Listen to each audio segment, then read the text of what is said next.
તો જો અહીંયા ધ્યાન આપો, વિદ્યુત ક્ષેત્ર માટે આપણે કુલમ્બના નિયમની ચર્ચા કરી ચૂક્યા છે. તો સ્થિર વિદ્યુત ભારણના લીધે મળતું વિદ્યુત ક્ષેત્ર માટે કુલમ્બનો નિયમ આપણે આ રીતે લખતા જઈએ બરાબર કે q ઉપર r સ્ક્વેર. ધારો કે q વિદ્યુત ભાર હોય તેનાથી r અંતરે મળતા વિદ્યુત ક્ષેત્રનું સૂત્ર E બરાબર શું લખાય કે q ઉપર r સ્ક્વેર. જો આ સદિશ સ્વરૂપે દર્શાવીએ તો સદિશ E બરાબર શું લખાય કે q ઉપર r સ્ક્વેર * r કેરેટ. તો q વિદ્યુત ભાર વડે એકમ વિદ્યુત ભાર ઉપર લાગતું વિદ્યુત બળ E બરાબર શું લખાય કે q ઉપર r સ્ક્વેર * r કેરેટ. આવો આપણે કુલમ્બના નિયમમાં ભણી ચૂક્યા. તો અહીંયા સ્થિર વિદ્યુત ભારના લીધે વિદ્યુત ક્ષેત્ર મળે છે એની ચર્ચા આપણે ચેપ્ટર નંબર 1 માં કરી ચૂક્યા છીએ. પરંતુ જો ગતિશીલ વિદ્યુત ભાર હોય તો ગતિશીલ વિદ્યુત ભારના લીધે શેનું નિર્માણ થાય તો વિદ્યુત પ્રવાહનું નિર્માણ થાય. અને વિદ્યુત પ્રવાહના નિર્માણના લીધે કયું ક્ષેત્ર ઉત્પન્ન થાય તો ચુંબકીય ક્ષેત્ર ઉત્પન્ન થાય. અને ચુંબકીય ક્ષેત્રને અનુલક્ષીને જે નિયમ આપ્યો એ નિયમને આપણે કયો નિયમ કહીશું તો બાયો-સાવર્ટનો નિયમ કહીશું. બાયો અને સાવર્ટ નામના બે વૈજ્ઞાનિકો આપેલો હોવાથી એને આપણે કયો નિયમ કહીશું બાયો-સાવર્ટનો નિયમ કહીશું. તો જો અહીંયા ધ્યાન આજે આપણે જે ચર્ચા કરવાની છે ચુંબકીય ક્ષેત્ર માટે બાયો-સાવર્ટનો નિયમ. તો ચુંબકીય ક્ષેત્ર માટે બાયો-સાવર્ટનો નિયમ લખો અથવા બાયો-સાવર્ટનો નિયમ લખો.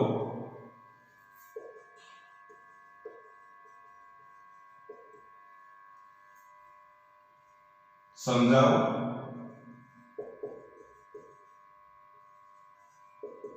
તેમજ વિદ્યુત ક્ષેત્ર અને ચુંબકીય ક્ષેત્ર વચ્ચેની સામ્યતા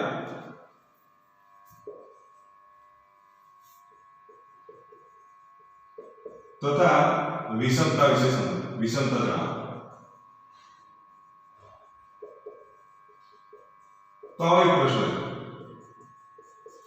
તો ચુંબકીય ક્ષેત્ર માટે બાયો-સાવર્ટનો નિયમ લખો તથા સમજાવવાનો છે. તેમજ વિદ્યુત ક્ષેત્ર અને ચુંબકીય ક્ષેત્ર વચ્ચેની સામ્યતા અને વિષમતા વિશે જણાવો. તો વિદ્યુત ક્ષેત્ર અને ચુંબકીય ક્ષેત્ર વચ્ચે કઈ સામ્યતા છે અને કઈ વિષમતા છે એના વિશે આપણે જાણવાનું છે.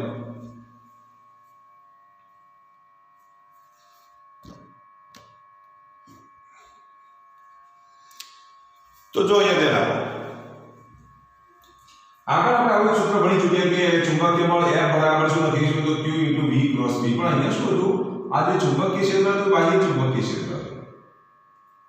આ ચુંબકીય ક્ષેત્ર કેવું હતું બાહ્ય ચુંબકીય ક્ષેત્ર. ત્યાર પછી આપણે એક આવું સૂત્ર પણ ભણી ચૂક્યા કે F બરાબર IdL × B.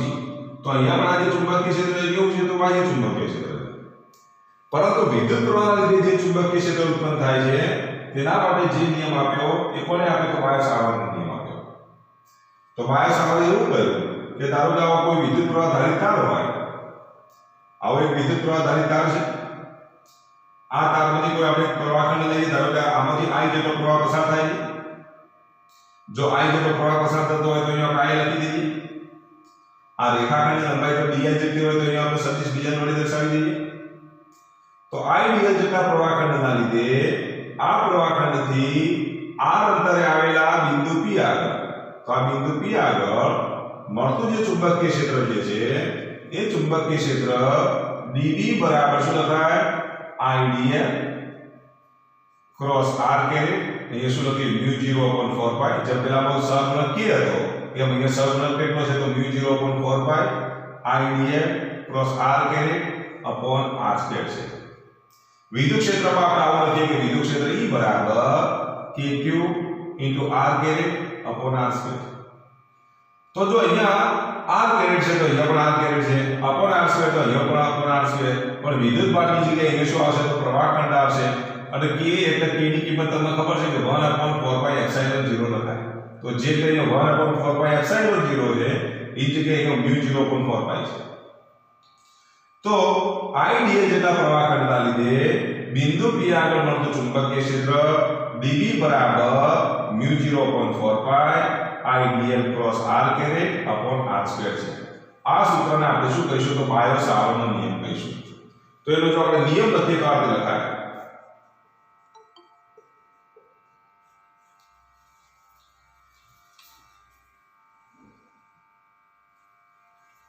તો જો નિયમ તમે જાતે લખી શકો idl જેટલા પ્રવાહખંડના લીધે idl જેટલા પ્રવાહખંડના લીધે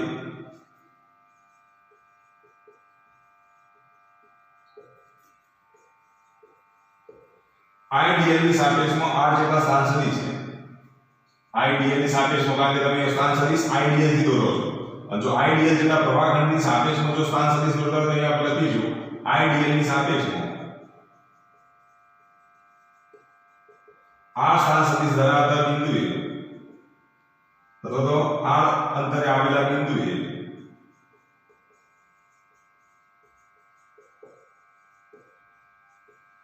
મળતું ચુંબકીય ક્ષેત્ર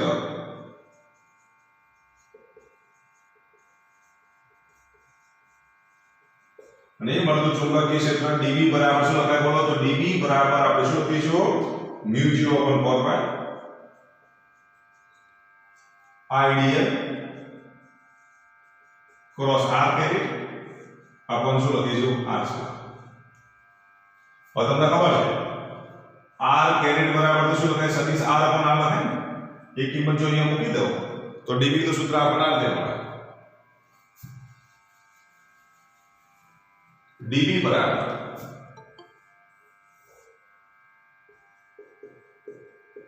μ0/4 idl ક્રોસ સદિશ r ભાગ્યા કેટલા થશે r કારણ કે r કેરેટ ની જગ્યાએ આપણે શું લખી દીધું સદિશ r ભાગ્યા r લખી દીધા તો પછી અહીંયા શું લખીશું સદિશ r ભાગ્યા શું લખીશું r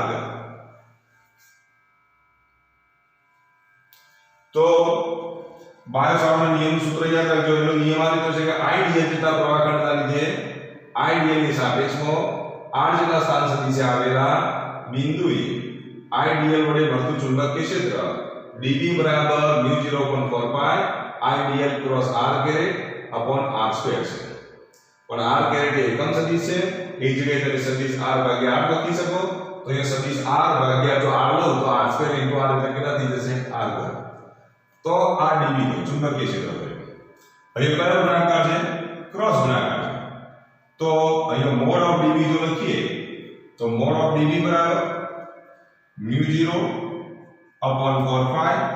કેટલા લખીશું idl into r into sin theta અને જો ક્રોસ ગુણાકાર હોય તો કઈ વિધેય આવે sin વિધેય આવે અને જો ડોટ ગુણાકાર હોય તો કઈ વિધેય આવે cos વિધેય આવે તો અહીંયા આપણે જો લખી દઈએ તો idl into r into sin theta ભાગ્યા કેટલા થશે r એક r ઉડી જશે તો dB નું મૂલ્ય કેટલું થાય તો mode of dB is equal to જો લખીએ તો μ0/4 અહીંયા કેટલા રહેશે તો idl into sin theta એક r ઉડી જશે તો ભાગ્યા કેટલા r સ્ક્વેર તો આટલું dB નું મૂલ્ય મળે જ્યાં μ0 એ શૂન્ય અવકાશની પરમિટિવિટી છે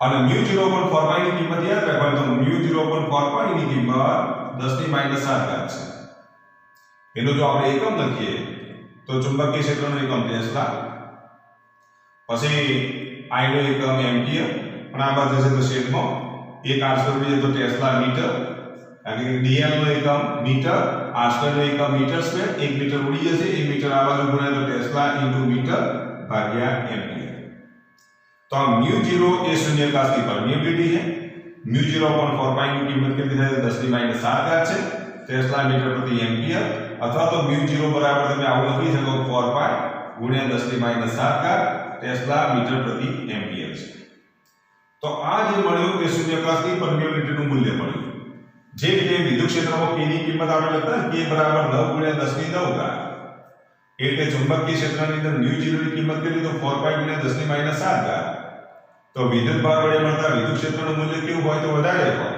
એ જ વિદ્યુત ભાર જ્યારે ગતિ કરે તેના લીધે મળતું ચુંબકીય ક્ષેત્રનું મૂલ્ય ઓછું હોય કેમ કારણ કે ચુંબકીય ક્ષેત્રની અંદર μ0/4 નું જે એટલે કે μ0/4 ની કિંમત 10 ની -7 ઘાત છે એટલે આનો જે સહગુણક ખૂબ નાનો બને છે એટલે જ્યારે q વિદ્યુત ભાર દાખલા તરીકે 4 કુલમ્બનો વિદ્યુત ભાર જ્યારે સ્થિર હોય તેના વડે મળતું વિદ્યુત ક્ષેત્ર માટે સહગુણક મોટો મળે છે જ્યારે એ 4 કુલમ્બનો વિદ્યુત ભાર ગતિ કરતો હોય અને વિદ્યુત પ્રવાહનું નિર્માણ થાય તો તેના વડે મળતું ચુંબકીય ક્ષેત્રનું મૂલ્ય ખૂબ જ ઓછું હોય છે કેમ કારણ કે એનો સહગુણક નાનો છે ત્યારે વિદ્યુત ક્ષેત્ર માટે સહગુણકનું મૂલ્ય વધુ મોટું છે. એટલે વિદ્યુત ક્ષેત્ર માટે સહગુણકનું મૂલ્ય મોટું હોવાના લીધે વિદ્યુત ક્ષેત્રનું મૂલ્ય મોટું મળે, ત્યારે ચુંબકીય ક્ષેત્રનું મૂલ્ય તેની સાપેક્ષમાં કેવું મળે? નિવત મળે. કેમ? કારણ કે એનો સહગુણક કેવો છે? તો 10⁻7 ઘાતના ક્રમનો છે, અને 10⁻7 ઘાતના ક્રમનો હોવાના લીધે એનું મૂલ્ય કેવું મળે છે? ઓછું મળે છે. તો આટલું તમારે યાદ રાખવાનું. તો પહેલા એક કામ કરો, આટલું ફટાફટ તમે લખી લો.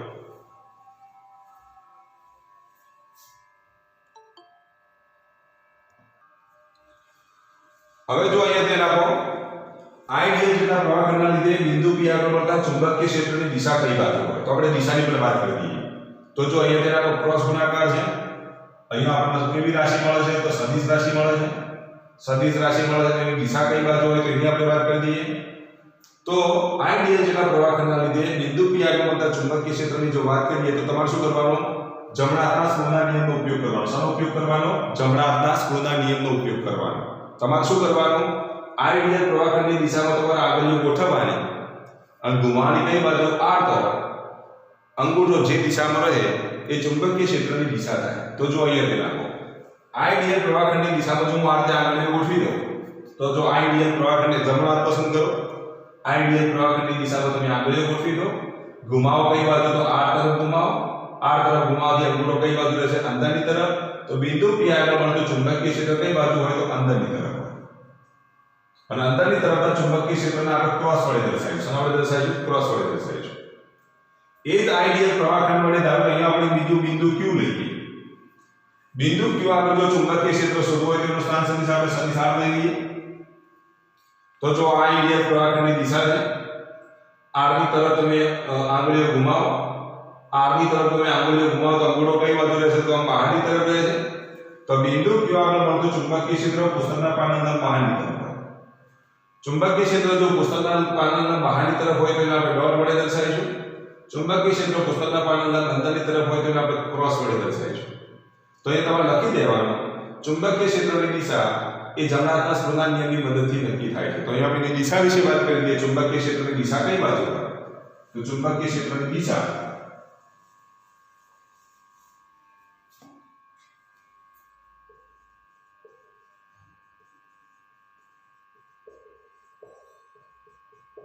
ચુંબકીય ક્ષેત્રની દિશા માટે આપણે શું જમણા હાથના સ્ક્રૂના નિયમ મુજબ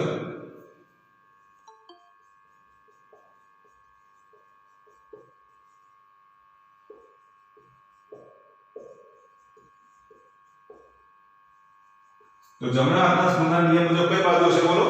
તો જમણા હાથના સ્ક્રૂના નિયમ મુજબ જો આપણે લખીએ તો શું લખીશું? આઈડિયલ અને R થી બનતા સમતલને લંબરૂપે હોય છે.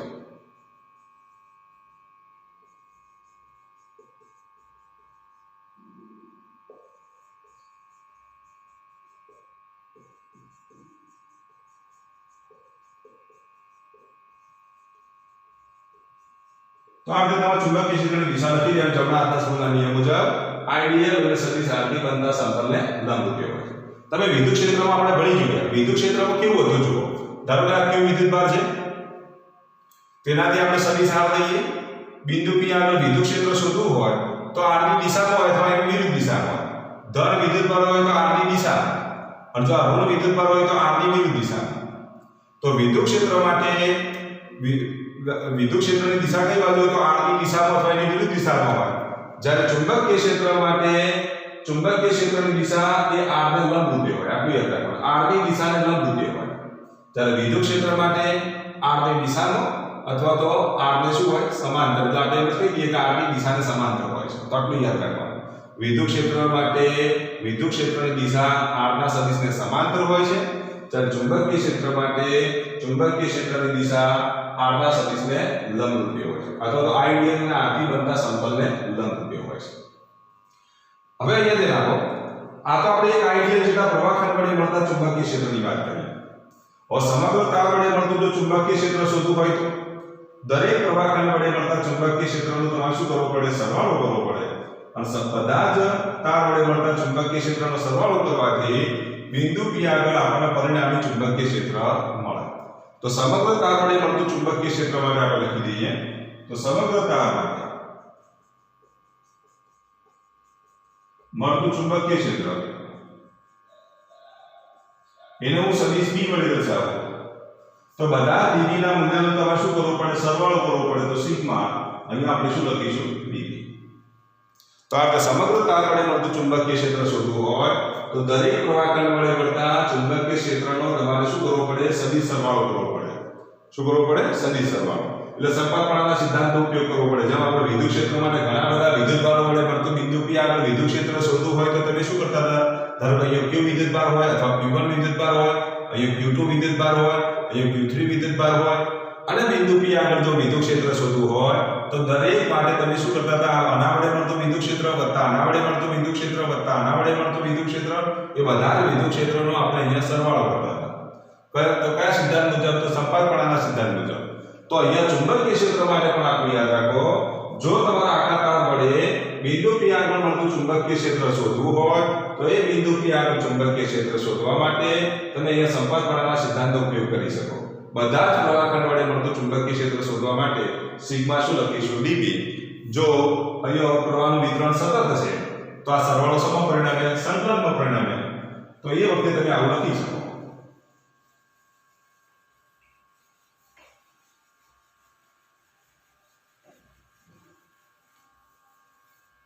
તો સતત વિતરણ માટે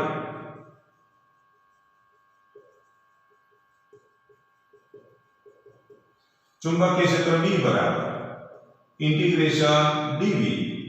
અહીંયા શના પર છે? તો સમગ્ર તાર માટે અહીંયા રેખીય સંકલન કરીશું તો અહીંયા n લખી દો. રેખીય સંકલન માટે n લખી દઈએ. હવે dv ની કિંમત મૂકી દઈએ. dv બરાબર તમને ખબર છે કે μ0 upon 4 pi ideal sin theta upon કેટલા? તો r સ્ક્વેર. μ0 4 pi ideal આપણે આ લખશો તો પણ ચાલશે. તો આટલું ચુંબકીય ક્ષેત્રમાં મૂલ્ય આટલું મળે.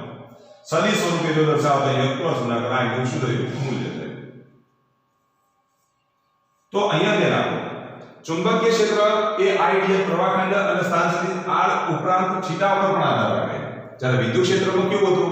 વિદ્યુત ક્ષેત્ર કઈ બાબત ઉપર આધાર રાખે? તો kq r2. એક તો વિદ્યુતભાર તંત્રના વિદ્યુતભાર ઉપર આધાર રાખે અને એક અંતર r ઉપર આધાર રાખે. એટલે કે સ્થાન સદિશ r ઉપર આધાર રાખે. અને હું r લખું ને તો વિદ્યુતભાર તંત્રનો વિદ્યુત ક્ષેત્ર પર આધાર રાખે તો q વિદ્યુતભાર ઉપર આધાર રાખે એટલે કે વિદ્યુતભાર તંત્રના વિદ્યુતભાર ઉપર આધાર રાખે છે અને બીજું સ્થાન સદિશ r ઉપર આધાર રાખે. જ્યારે ચુંબકીય ક્ષેત્રની જો વાત કરીએ તો ચુંબકીય ક્ષેત્ર કઈ બાબતો પર આધાર રાખે? તો એક તો ચુંબકીય ક્ષેત્ર જે છે એ μ0.4 pi idl ક્રોસ સદિશ r કેરેટ અથવા તો idl sin theta upon r square. હવે તમે વિચારો, ચુંબકીય ક્ષેત્ર કઈ બાબતો પર આધાર રાખે? તો એક તો પ્રવાહખંડ ઉપર તો આધાર રાખે, અંતર r ઉપર આધાર રાખે, આઈડિયલ અને r વચ્ચેના ખૂણા પર આધાર રાખે. જ્યારે વિદ્યુત ક્ષેત્રમાં એવું જોવા મળતું નથી. એ ખૂણા પર આધાર રાખતો નથી. જ્યારે અહીંયા આઈડિયલ અને r ના ખૂણા પર આધાર રાખે છે. હવે તમે બીજું જુઓ, વિદ્યુત ક્ષેત્ર માટેનો જે ઉદ્ગમ જે છે એ વિદ્યુત ક્ષેત્રનો ઉદ્ગમ કેવો છે? તો અદિશ ઉદ્ગમ છે. જ્યારે ચુંબકીય ક્ષેત્ર માટેનો ઉદ્ગમ કેવો છે? બોલો, આપણે આઈડિયલ ક્રોસ r કેરેટ લખીએ છીએ. એટલે ચુંબકીય ક્ષેત્ર માટેનો જે ઉદ્ગમ જે છે કેવો છે? તો સદિશ છે. આ ખાસ યાદ રાખજો. તો ચુંબકીય ક્ષેત્ર માટેનો ઉદ્ગમ એટલે પ્રવાહખંડ એ સદિશ રાશિ છે. વિદ્યુત ક્ષેત્ર માટેનો ઉદ્ગમ એટલે કે સ્થિર વિદ્યુતભાર. આ સ્થિર વિદ્યુતભાર એ કેવી રાશિ કહેવાય? તો અદિશ રાશિ કહેવાય. તો આની વિષમતા કહેવાય. સામ્યતા કઈ છે જુઓ તમે. વિદ્યુત ક્ષેત્ર માટે આપણે આવું લખીએ છીએ, જોઈએ તો આપણે વિદ્યુત ક્ષેત્ર E બરાબર kq ઉપર r સ્ક્વેર લખીએ છીએ. ચુંબકીય ક્ષેત્ર માટે જો લખીએ તો B બરાબર શું લખીએ? μ0 ideal sin theta upon 4 pi r square. તો બંને જે ક્ષેત્રો જે છે એ વ્યસ્ત વર્ગના નિયમ પ્રમાણે ચાલે છે. અહીંયા પણ વ્યસ્ત વર્ગનો નિયમ છે, અહીંયા પણ વ્યસ્ત વર્ગનો નિયમ છે. વિદ્યુત ક્ષેત્ર એ લાંબા અંતર જેમ અંતર વધે તેમ ઘટે છે, તો ચુંબકીય ક્ષેત્ર પણ જેમ અંતર વધે છે તેમ ઘટે છે. આ લાંબા અંતરની તમને જોવા મળે છે, બરાબર? આ પણ લાંબા અંતર સુધી લાગે છે. આ એની શું કહેવાય? સામ્યતા કહેવાય. તો વિદ્યુત ક્ષેત્ર અને ચુંબકીય ક્ષેત્રની એક સામ્યતા કઈ? તો વ્યસ્ત વર્ગના નિયમને અનુસરે છે. વિદ્યુત ક્ષેત્ર અને ચુંબકીય ક્ષેત્ર એ વ્યસ્ત વર્ગના નિયમને અનુસરે છે. વિદ્યુત ક્ષેત્ર અને ચુંબકીય ક્ષેત્ર લાંબા અંતર સુધી લાગે છે. વિદ્યુત ક્ષેત્ર અને ચુંબકીય ક્ષેત્ર સંપાતપણાના સિદ્ધાંત માટે બંને ઉપર સંપાતપણાના સિદ્ધાંત લાગુ પાડી શકાય છે. તો એની સામ્યતાઓ છે. સામ્યતા હું બોલું છું એ તમારે જાતે લખવાની છે. તો પહેલી સામ્યતા કઈ બોલો? વિદ્યુત ક્ષેત્ર અને ચુંબકીય ક્ષેત્ર એ બંને વ્યસ્ત વર્ગના નિયમને અનુસરે છે. વિદ્યુત ક્ષેત્ર અને ચુંબકીય ક્ષેત્રો લાંબા અંતર સુધી લાગતા હોય છે. વિદ્યુત ક્ષેત્ર અને ચુંબકીય ક્ષેત્ર માટે સંપાત પ્રણાલીના સિદ્ધાંતનો ઉપયોગ થાય છે. શેનો ઉપયોગ થાય છે? સંપાત પ્રણાલીના સિદ્ધાંતનો ઉપયોગ થાય છે. તો ત્રણ સામ્યતાઓ છે એ તમે જાતે લખી દો. ચલો પહેલા એટલું કામ પૂરું કરો, આટલું લખી દો, ત્યાર પછી એની સામ્યતાઓ લખો, પછી હું વિષમતાની વાત કરું. સામ્યતામાં ત્રણ સામ્યતાઓ કઈ લખવાની બોલો? વિદ્યુત ક્ષેત્ર અને ચુંબકીય ક્ષેત્ર વ્યસ્ત વર્ગના નિયમને અનુસરે છે. બીજી સામ્યતા કઈ આવશે? વિદ્યુત ક્ષેત્ર ચુંબકીય ક્ષેત્ર એ ગુરુ અંતરીય છે. કેવા અંતરીય છે? ગુરુ અંતરીય છે. ત્યારે ત્રીજી સામ્યતા કઈ આવશે? તો વિદ્યુત ક્ષેત્ર અને ચુંબકીય ક્ષેત્રમાં સંપાત પ્રણાલીના સિદ્ધાંતનો ઉપયોગ થાય છે. આ ત્રણ સામ્યતાઓ લખો, પછી આપણે ચર્ચા કરીએ વિષમતાની. આટલું ફટાફટ તમે લખી લો.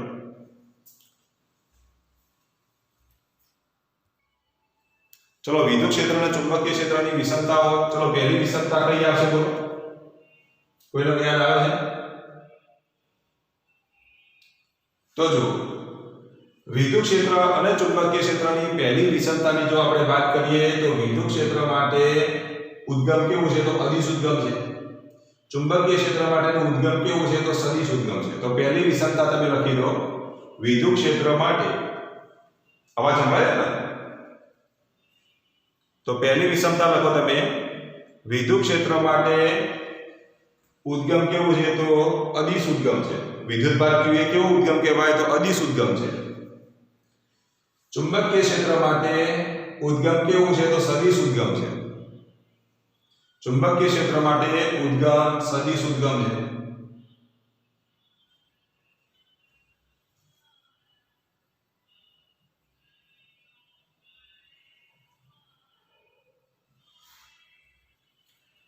બીજી વિષમતા કઈ છે? તો વિદ્યુત ક્ષેત્ર ક્યાં મળશે?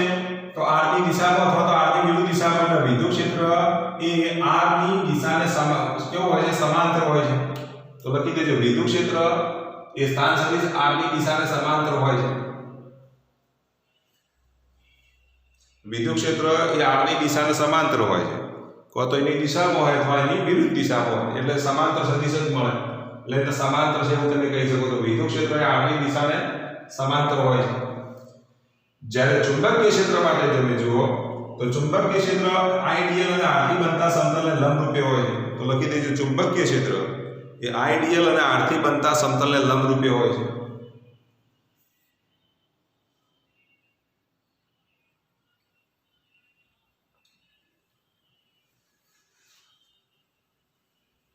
ત્યારબાદ ત્રીજી વિષમતા કઈ છે? તો કે વિદ્યુત ક્ષેત્ર માટે થીટાની જરૂર પડતી નથી, જ્યારે ચુંબકીય ક્ષેત્ર માટે થીટાની જરૂર હોય છે.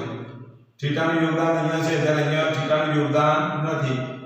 એટલો મતલબ એ છે કે આઈડિયલ જો શૂન્ય ના હોય, અહીંયા ધ્યાન આપજો, આઈડિયલ શૂન્ય ના હોય, ideal does not equal to 0 હોય, r does not equal to 0, તો એ ચુંબકીય ક્ષેત્ર b 0 થાય. ક્યારે 0 થાય? તો થીટા બરાબર 0 તો ચુંબકીય ક્ષેત્ર 0, થીટા બરાબર 0 તો b બરાબર 0. તમને ખબર છે કે જો તમે થીટા બરાબર 0 મૂકી દો એટલે sin 0 એટલે 0, તો ચુંબકીય ક્ષેત્રનું મૂલ્ય 0 થઈ જશે. તો આટલું યાદ રાખવાનું. આઈડિયલ 0 ના હોય, r 0 ના હોય, છતાં ચુંબકીય ક્ષેત્ર 0 મળે છે એટલે થીટા પર આધાર રાખે છે. ત્યારે વિદ્યુત ક્ષેત્રમાં q does not equal to 0, r does not equal to 0, તો કદી e does not equal to 0 થાય, e કદી 0 થાય નહીં. તો વિદ્યુત ક્ષેત્ર માટે આટલું યાદ રાખવાનું. વિદ્યુત ક્ષેત્ર એ થીટા પર આધારિત નથી, જ્યારે ચુંબકીય ક્ષેત્ર એ આઈડિયલ અને r વચ્ચેના ખૂણા પર આધાર રાખે છે. તો લખી દેજો વિદ્યુત ક્ષેત્ર માટે થીટાનું મહત્વ નથી, જ્યારે ચુંબકીય ક્ષેત્ર માટે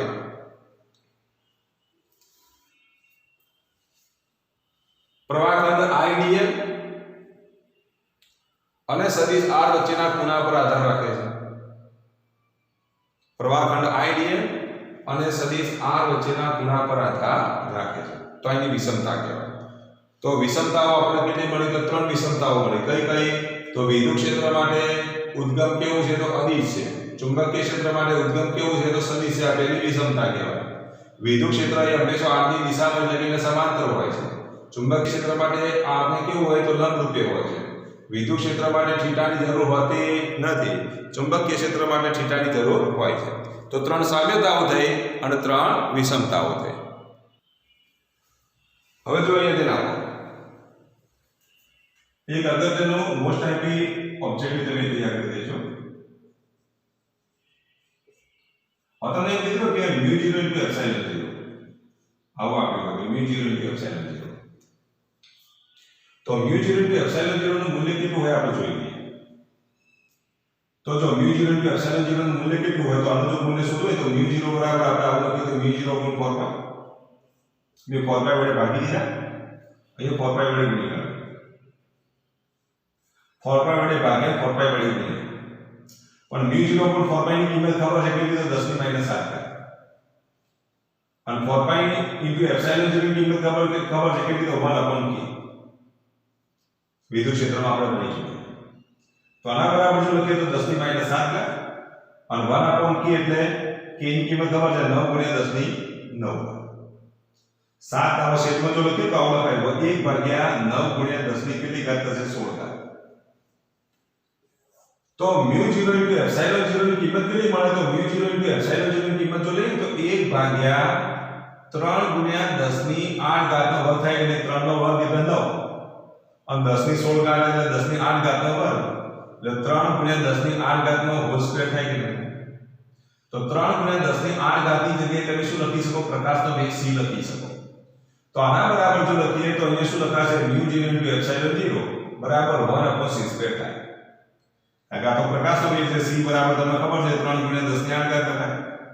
તો therefore આપણે યાદ રાખવાનું c² બરાબર શું લખાય 1/μ0 * ε0 થાય. આને આ બાજુ લઈ જાઓ તો c² બરાબર શું લખીશું 1/μ0 * ε0. therefore c બરાબર 1/√μ0 * ε0 થાય. તો આ પ્રકાશનો વેગ કેટલો હોય તો c બરાબર 1/μ0 * ε0. અને આ મૂલ્ય કેવું છે તો અચળ મૂલ્ય છે. બરાબર, c નું મૂલ્ય કેવું છે? અચળ છે. એટલે કોઈ પણ બિંદુ આગળ જો μ0 ની કિંમત જો તમને આપી દેવામાં આવે તો તેના પરથી તમે ε0 ની કિંમત શોધી શકો અને ε0 ની કિંમત આપી દેવામાં આવે તો તેના પરથી તમે μ0 ની કિંમત શોધી શકો. તો આમ c બરાબર શું લખીશું 1/√μ0 * ε0. તો આટલું તમારે યાદ રાખવાનું. તો પછી 1/μ0 * ε0 નો એકમ શું થશે બોલો? તો આ તો પ્રકાશના વેગનો એકમ છે. એટલે 1/√μ0 * ε0 નો એકમ તમારે યાદ રાખવાનો. એનો એકમ કયો લખીશું તો મીટર પ્રતિ સેકન્ડ લખીશું. તો આવું જો ઓબ્જેક્ટિવ પૂછાય તો તમને આવડવું જોઈએ કે 1/μ0 * ε0 નો એકમ કયો તો મીટર પ્રતિ સેકન્ડ.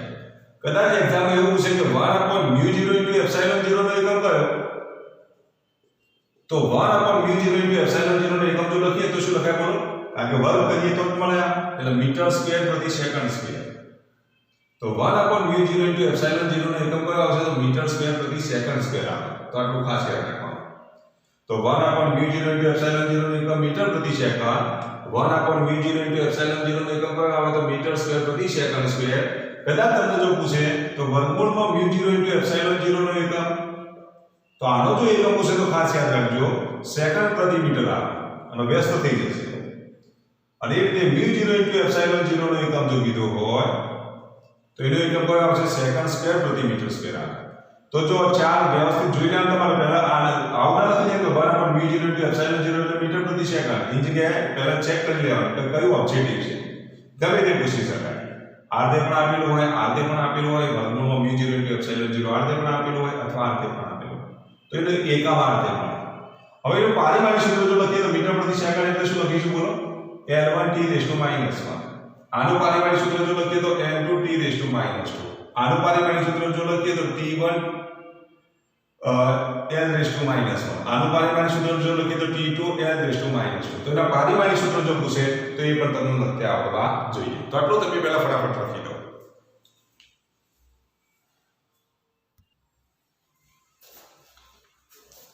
હવે જો તમે ઉદાહરણ નંબર 3 જુઓ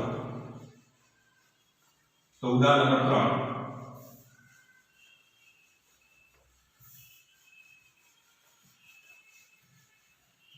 ઉદાહરણ 3 ની અંદર શું આપેલું છે જો 6 × 10⁻⁴ ટેસ્લા જેટલા ચુંબકીય ક્ષેત્ર માટે જો ઉદાહરણ નંબર 3 તમારે જાતે કરવાનું છે. આપણી યાદ રાખજો હું લિસ્ટ બનાવું છું, તમે જાતે પ્રયત્ન કરજો. 6 × 10⁻⁴ ટેસ્લા જેટલા ચુંબકીય ક્ષેત્ર માટે ચુંબકીય ક્ષેત્ર B આપી દીધું. B બરાબર કેટલા આપેલા? 6 × 10⁻⁴ ટેસ્લા.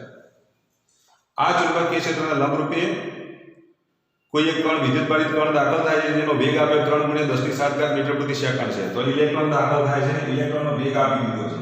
તો વિદ્યુતભારિત કણ તરીકે ઇલેક્ટ્રોન છે જેનો વેગ કેટલો છે? તો 3 × 10⁷ મીટર પ્રતિ સેકન્ડ છે. આટલો ચુંબકીય ક્ષેત્ર આપી દીધું છે. હવે એનું દ્રવ્યમાન આપી દીધું છે, એનું દળ કેટલું આપ્યું? ઇલેક્ટ્રોનનું દળ 9 × 10 ની કેટલી ઘાત આપણે -31 ઘાત kg આપે છે. આ દાખલામાં 9.1 ની જગ્યાએ કેટલા લેવાના છે? 9 × 10⁻31 ઘાત છે. અને આ વિદ્યુતભારનું મૂલ્ય આપી દીધું છે. E બરાબર કેટલા આપી દીધા છે? 1.6 × 10⁻19 ઘાત. વિદ્યુતભારનું મૂલ્ય આટલું આપી દીધું છે. તો માર્ગની ત્રિજ્યા કેટલી છે? લંબરૂપે દાખલ થાય તો માર્ગની ત્રિજ્યા r શોધો. તો તમારે ત્રિજ્યા r શોધવાની છે. બીજું આવૃત્તિ શોધો. આવૃત્તિ ન્યુ શોધો, અથવા તો આપણે f વડે દર્શાવો f શોધો. f કહો તો f ને ન્યુ કહો તો ન્યુ શોધો. આવૃત્તિ શોધો અને ઊર્જા શોધો. ઊર્જા એટલે ગતિ ઊર્જા k શોધો. ઇલેક્ટ્રોનની ગતિ ઊર્જા k એટલે 1/3 m² શોધો. હવે જ્યારે ગતિ ઊર્જા ev માં શોધવાની હોય ને તો e વડે તમારે ભાગી દેવાનું. ઇલેક્ટ્રોન વડે ભાગો એટલે ઊર્જા શેમાં મળશે? ev માં મળશે. ક્રિયામાં જ્યારે ગતિ ઊર્જાને ઇલેક્ટ્રોન વોલ્ટમાં શોધવાની હોય ત્યારે તમારે e વડે ભાગવાના. આ રીતે જો શોધીએ તો જૂલ મળે. આ ગતિ ઊર્જા શેમાં મળશે? જૂલમાં મળશે. પણ જો ઇલેક્ટ્રોન વોલ્ટમાં જો શોધવાની હોય તો ભાગ્યા e કરી દો એટલે જે ગતિ ઊર્જા મળશે ev માં મળશે. તો અહીંયા પક્ષમાં કીધું છે કે ev માં ગતિ ઊર્જા શોધો તો ev માં આ રીતે મળે. પછી kev માં 10⁻³ ઘાત વડે ભાગો તો kev મળે. તો બાકીના એકમો તો તમે સેટ કરી શકો. બરાબર? તો ચલો લંબરૂપે દાખલ થાય છે. ગતિ પથની ત્રિજ્યા માટે સૂત્ર કયું આવશે? બોલો. r બરાબર આપણે શું લખીશું? તો તમને ખબર છે કે ચુંબકીય બળ બરાબર આપણે સાયક્લોટોન વાળી થિયરી ભણી ચૂક્યા. લંબરૂપે કોઈ વિદ્યુતભારિત કણ દાખલ થાય તો તેના માટે ચુંબકીય બળ બરાબર કેન્દ્રગામી બળ. એમ હોય તો એનું સાદુરૂપ આપી તમે આનું સૂત્ર મેળવો તો શું લખાય? બોલો. qv/mv લખાય ને, સોરી mv/qv લખાય. તો આ આપણું સૂત્ર થયું. આમાં m ની કિંમત આટલી મૂકી દેજો, v ની કિંમત આટલી મૂકી દો, q ની જગ્યાએ આ કિંમત મૂકી દો, v ની જગ્યાએ આ મૂકી દો એટલે તમને r મળી જશે. ત્યાર પછી જો આવૃત્તિ શોધવાની છે તો ઓમેગા v બરાબર તમને ખબર છે કે r ઓમેગા લખાય. અને ઓમેગા ની જગ્યાએ તમે શું લખશો? બોલો. 2πv લખાય ને. તો પછી mu બરાબર કેટલા મળશે? તો mu બરાબર v/2π. તો આ સૂત્રનો ઉપયોગ કરી દો એટલે તમને mu બરાબર શું મળશે? v/2π. આ કિંમત મૂકો એટલે તમને શું મળી જશે? mu એટલે કે આવૃત્તિ f મળી જશે. તો આપણે ગતિ ઊર્જા માટે જો v અહીંથી મળી જશે. આ સૂત્ર અહીંથી v ઓલરેડી આપી દીધો છે. m આપી દીધા છે. ગતિ ઊર્જા મળી જશે. e વડે ભાગી દો એટલે તમને ev માં ઊર્જા મળે. સમા મળશે ev. તો આટલો દાખલો તમારે જાતે કરવાનો છે. આટલું કામ પૂરું કરી દો. અહીંયા આપણે સ્ટોપ કરીએ છીએ.